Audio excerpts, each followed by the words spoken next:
Eden, hope everybody's doing all right.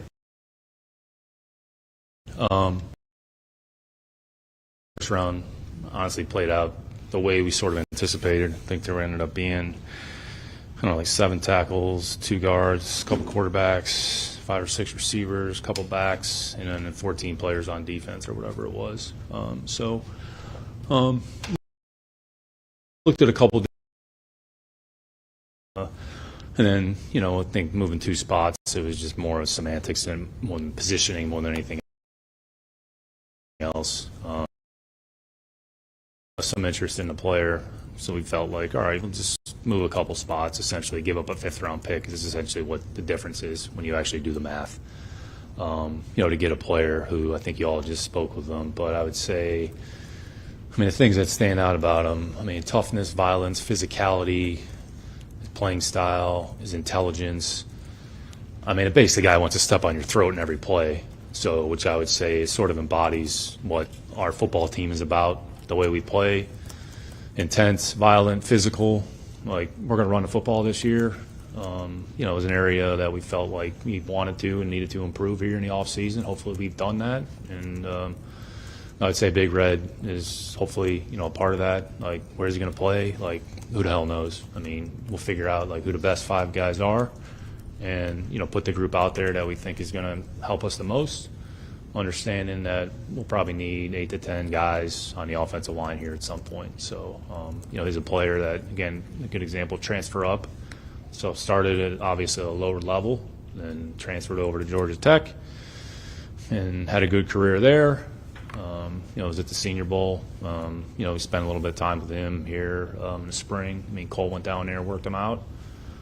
He's a player like I think the whole building collectively felt strongly about. So, it sort of worked out the way that we had hoped it would. So, excited to get him here. And we'll be back to the drawing board here tomorrow. I think we got 38, 59, kind of like picking 3rd round, just got moved down there a little bit. So try to take advantage of our opportunities here tomorrow with those picks. I'm sure we'll get some calls, and, we'll kind of see what makes sense relative to moving back or sitting and picking. So just kind of take it here, 1 pick at a time. But, definitely excited about Keelan and the things that he brings to the table. So take some questions. I think when you look at did you have a specific moment in meeting him or watching him that yeah, when you put the tape on. Everybody that watched him, your notes basically say physical, tough, strong, good around blocker, good at the point of attack. He's probably more athletic than maybe people think he is. He's got some technique things that he can certainly clean up, which I think one of the things with the workout was sometimes you're trying to how do they apply the coaching. It wasn't a player like the makeup on this guy is like elite. Like a couple of the metrics that we have when we grade players, in like 4 or 5 categories, like there's one player in a draft that our scouts graded the way that they did, and it was him. So like that was like, okay, we didn't talk to him at the combine because we didn't need to. Like, and then we might not even interviewed him at the Senior Bowl because we didn't need to. So, there was a couple touch points here and there. We felt like, but it's just put the tape on, watch the guy play. And I'd say, like, the program that Coach Key runs down there at Georgia Tech, we got a lot of respect for their program. Coach Key's a former offensive lineman. And, again, I think, like, Big Red, like, who he is emblematic in, like, what you saw tonight. The basic guy was an Airbnb with him and his wife, and that was pretty much it. You see some of these other draft parties, it's looked like a circus. This guy's all ball. He's all football, doesn't really care about anything else, wants to punch people in the mouth. Yep, that works here. So, that's what you see on tape, which is, I'd say, part of the intrigue with the player. How valuable is it to you guys that he's comfortable playing all 3 positions? Yeah, we'll see. He'll probably play wherever, like, he needs to play. So, I'd say all 3 inside guys. Again, we've talked about this. You got some guys that are center only, some guys that are guard only, some guys that can play all 3 spots. So we'll see how it goes. Your bowl. So where's he going to play? We'll see. Like nobody knows. So we'll figure that out as we go. Go ahead. Got through that car accident, had a pretty bad foot injury. When you see a player like that that's already been through something, what does that tell you about the mental toughness that you hope for? Yeah, I think it kind of speaks to his personality, Aaron. I think that was like the appealing thing about this player. I mean, you alluded to the accident that he went through, but like I mentioned a little bit earlier, talk about a transfer up. I mean, he didn't start at the biggest program. I mean, nobody's ever heard of the program, and he started, and then he went to Georgia Tech, and he made an impact. So I think that speaks to who he is as an individual, his mindset. And it really is emblematic of what this program, the foundation, the principles that we talk about, that D'Amico talks about, that I talk about, that the players talk about, that we want to have in our players. Because in the end, like, you're going to need that on Sundays. So, I mean, he's a great kid, cares a lot about football. He's overcome some things. I think his wife is a big influence in his life. I think Coach Key has been a big influence on him. Like I said, we have a lot of respect for Coach Key and the program that he runs and what he's about. And they won, I don't know, 9 or 10 games or whatever it was. And they probably beat some teams that nobody thought they should beat, but they have a lot of belief in themselves. And I think Big Red certainly falls into that category. The offensive line's shortcomings this last season, just what's the timeline in getting him into the lineup? I mean, the best 5 guys will play. So, like, whoever those guys are, I mean, we're not going to put any timelines on anybody. So, whenever they're ready, and we'll figure out, like, who's going to be out there. I mean, it might start one way, and then it might shift. I mean, there's a lot of things that can happen. So, I mean, we don't put any timelines on anybody. I mean, the players ultimately determine what the timeline is. So, when a player's ready, we'll put him out there. And if that's the best option, then that's the guy that's going to play. James Lipford, obviously, is an alum and a football player for Georgia Tech. Did that help at all with the scouting process? Obviously, you just got all the schools. Was that helpful at all? Yeah, I mean, I think other than like them maybe giving more to the alumni fund, I mean, I probably wasn't too much into it. So, I mean, James does a good job. I think the scouting group does a phenomenal job. I mean, like the pro staff, the college staff. I mean, essentially, like when we were going through the draft, we were looking at each team. Okay, what are their needs? What do we think they're going to do?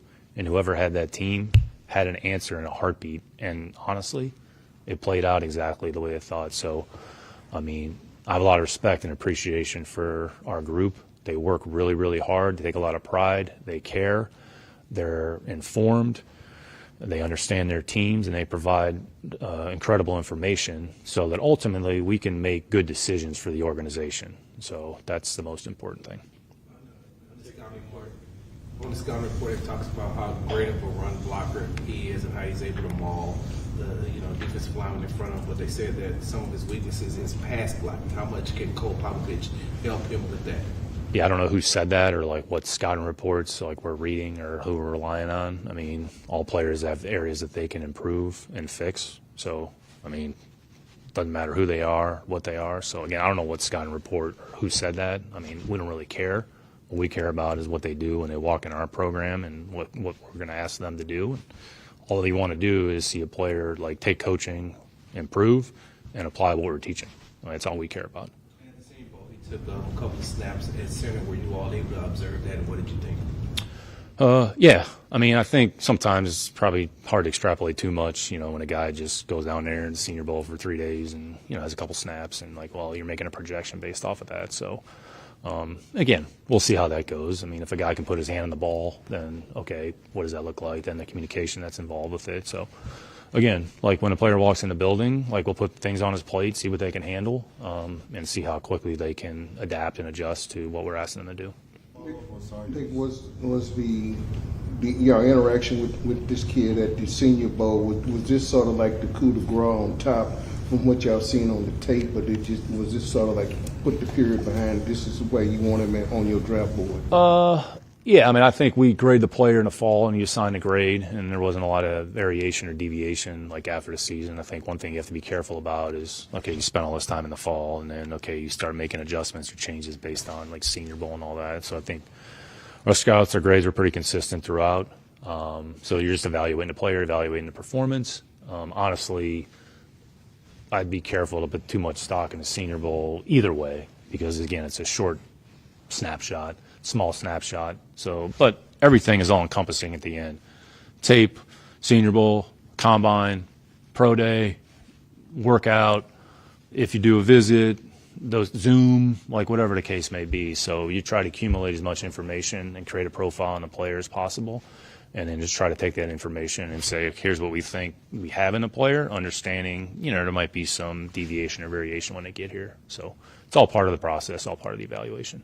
To follow up with Sarge's question about Cole Popovich, obviously he met with Cole Popovich and went through a little workout. How much does that interaction help, I guess, the evaluation process for you guys? Yeah, it's a part of it. So we do that with all of our coaches. Like we had a number of our coaches out in the spring. So whether it's a private workout, whether they go to the pro day, I mean, every team has the ability to basically Zoom with a player 3 times. So you have different touch points, and a lot of that is like football. So yeah, we value their opinion. Hey, what do you think? What information are you gathering? Is it different than maybe what we already had, or something new? So like we value our coaches and their opinions and what they think of the player at the various touch points.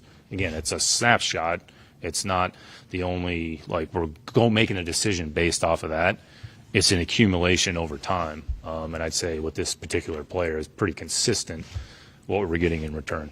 I know you mentioned you'll let the position play itself out. Was the fact that he is multiple, was that intriguing for you guys, or do you all envision something for him? I'd say just generally speaking, any player, if they have some degree of position flexibility or versatility, I mean, there's value in that. Again, even going back to tackles, some tackles are left tackle only, some are right tackle only, some can potentially swing and do both. So again, you try to put the player in a position, just see if they can handle that assignment. You might think theoretically, oh yeah, they should be able to do it, or he did it here, but they come to find out, you go down the road. I mean, I'd say just past experience, I've seen it happen both ways. Like, oh, you think this guy should just be able to project inside, or he played left tackle, should have no problem playing right tackle.